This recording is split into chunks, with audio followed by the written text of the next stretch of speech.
What is up, my friends? Today on Statue Smackdown, XM Studios and Sideshow battle it out for your shelf space with the two Gambits. Let's get ready to rumble! Alright. We got two very awesome Gambits in the house. If this is your first time on the channel, please like, subscribe, and turn on notifications so you can stay up to date on all of our content. So yeah, man, two very sick Gambits that we're going to be taking a look at today and comparing, and ultimately I'm going to give you which one is going to be the one that I would go with. But, you know, it's your decision on which one you guys like the best. I had someone leave a comment on the review for the Sideshow Gambit to not be PC. Yo, I'm all for bashing a piece, man, if it's bad. But, I mean, both of these pieces are pretty damn cool. So I'm not going to be knocking anybody down. These are both very well sculpted, very good looking statues. So however which way you all went, congrats to you for those of you who got this piece. But with that, let's get into all the details of these guys. All right, so first up is composition and build. This is what I like to call the window shopping stage. This is when I'm online and I see the piece and I'm like, oh damn, I want that. So that's this part of the whole thing. This is where I go with that. And as far as composition and build goes, I'm going to have to give it up to Sideshow. Sideshow did a fantastic job with this piece from bottom to top. I love the overall design of the way this one came out in comparison to the XM Studios Gambit. So in my opinion, what I like more about this guy is that you got Gambit and he's charging forward. He's throwing his cards at his target, you know, and he's just moving forward into battle. And that's what I like about it. Highly dynamic in the way this one here looks. I love all of the material choices that they went with this one. It's got a very sturdy cape, you always say that, a trench coat. And then what I really like is that they went with a clear resin on the throwing cards, the trailing motion that it has, and then the way the cards are positioned, they're kind of angling around and forward at the target. This material choice that they went through with the clear resin, man, it really dances really nicely with some nice lights. If you really place the lights correctly in your display, you can make this thing look good. If you haven't seen the pictures on my Instagram about it, man, you could just see what I did with it. There's no filters on that. That's just using lights and my iPhone to take a picture, and those things look freaking bananas. I love those pictures. Almost think I want to frame them and put them up on my wall. What I'm not feeling about the XM piece in this one is that it's more of a defensive pose in comparison to what I'm seeing with the Sideshow. He looks like he's jumping up in the air and launching his cards straight forward. So it's kind of like it doesn't have a target. The cards are going down this way, and up, which that doesn't make much sense to me. The kinetic energy power that he has is done in a clear, not a clear, but a like a reflective paint tone. So, and it's nice. It does play with light a little bit, but not as well as I think with as the clear resin does with Sideshow's piece. So that's my thoughts. I think Sideshow wins in the composition and build category. All right, so after I've done my window shopping and I know which one I like, then we got to go to cost, man. How much is this going to blow my bank account up when I go buy it? The Sideshow piece is running $700 plus shipping. The XM Studios is an exclusive statue, so this one was $1,100 plus shipping. So you do get a little bit more with the XM Studios piece than you do with the Sideshow piece. With Sideshow, you're going to get an extra portrait, which looks really cool.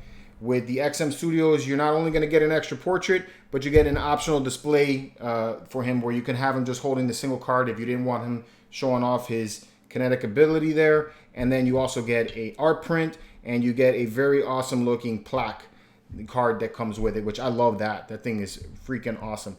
But is that all worth an extra $500 or $400? Sorry, $400.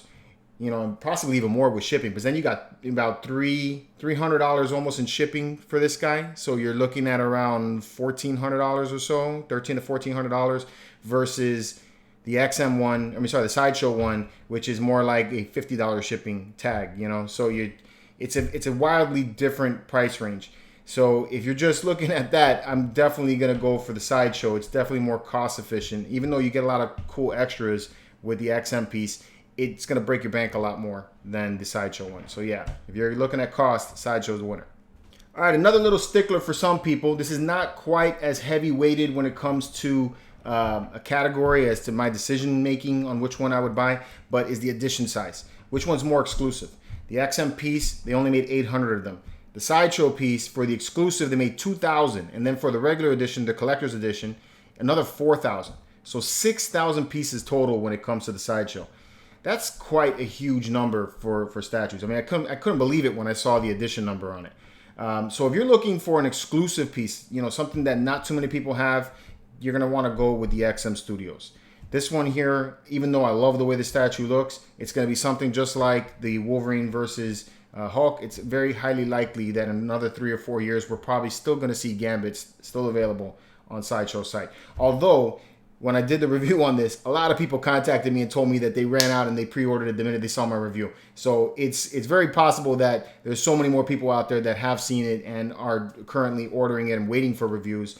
But, you know, as of where it sits right now, this one's already sold out. This one's still available. And it's probably still going to be available for a lot longer. So yeah, when it comes to exclusivity, XM is the clear-cut winner. All right, so then it comes in the house and we're thinking, where the hell am I going to put this statue now that it's here?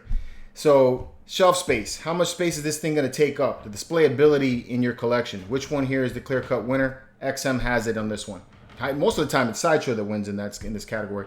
But if you take a look at just the way the cards launch forward on the Sideshow piece, you got 25 inches almost of depth right there that you got to deal with. And most Bestas that are out there are about 15 inches deep. So you're going to have these cards sticking out of your display, which is dangerous, especially if you have like dogs or small kids. You're gonna probably want to keep this thing up high so that nobody bumps into it or breaks it.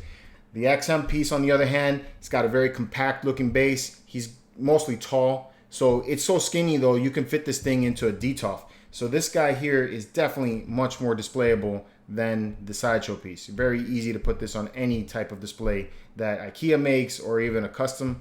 So if space is an issue, XM's the winner. All right, so then the sculpt. It's a statue, right? Sculpting is very, very important.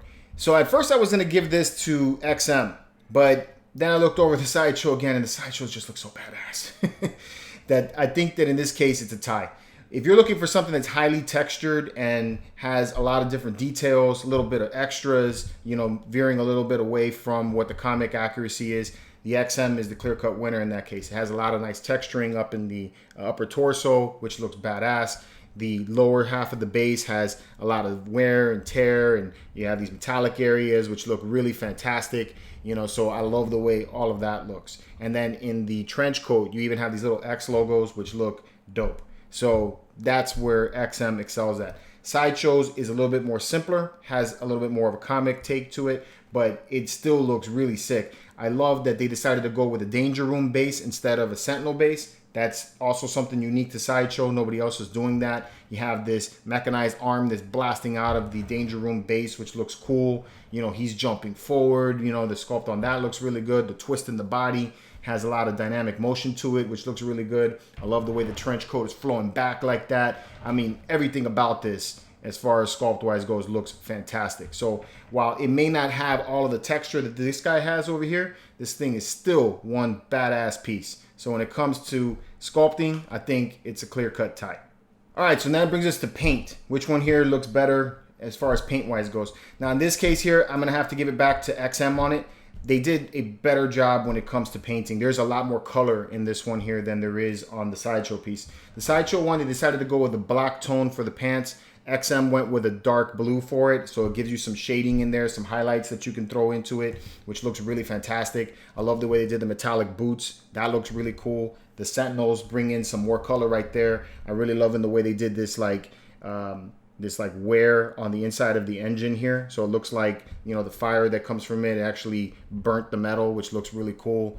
Loving that. Love the way they did the trench coat color on it. So yeah, man, XM on the, as far as paint went, they went bananas on it. So they won the paint category. All right, character likeness. Which one here looks more like the Gambit from the comics? Because that's who we're going after, right? From a distance, they both look like Gambit. But when you get up close, you really can see that Sideshow has it all nailed down. This looks like Jim Lee came to life when you look at the way this came out. Looks just like the comic book character. I love the way they did the sculpt on the portrait for both portraits, which is awesome because you get two portraits with the exclusive, and both are freaking bananas, man. They look fantastic. Really, really great job with the look on this character. In the case of XM Studios, the one here does look more like Gambit, but he looks a little older. Has kind of like looks like more of like an aged appearance to him. You know, in comparison to this one here, he has a more younger, more attractive look, in my opinion, than the one from XM. And then the extra portrait that they had, I don't like this at all. This I'd never display. It's gonna go right back in the box. So it's not my my favorite portrait at all. In this case here, you know, Sideshow just you know, I don't know what they did. I don't know how they did it, but they need to do this more often because this looks really good. So if you're looking for something that looks just like the comic character, get the Sideshow piece because they'll be very happy with that. All right, if you're taking numbers, right now we're at a tie. But ultimately, for me, the one that I would go for is the Sideshow piece. I think it's priced better. I know the edition size is super high, which, you know, in some cases, if the art looks good enough to me, I'll forego the fact that it doesn't have an exclusive number. You know, 6,000 is way too much. I don't know why Sideshow decided to make so many of them. But obviously, I do know they want money. But this here is a fantastic representation of Gambit. Extraordinary. I love the way this one came out. I love the material choices they went into. The paint application looks really good. The art about it, the whole sculpt, him jumping forward, you know, all of that looks fantastic. I can't tell you enough. If you saw both of my reviews on these things, you'll see the reaction I had when I got this thing out of the box versus this guy. I was happy with both, but with this one here, I just was like blown away by it. So for me, Sideshow would be the way that I would go if you had a choice. At the end of the day, though, it's really up to you. So let me know in the comments below, which one do you think is the winner of the Statue Smackdown? Do you agree with me? Is it Sideshow, or do you prefer the XM Studios? Let me know in the comments below. And until next time, guys, keep it marvelous.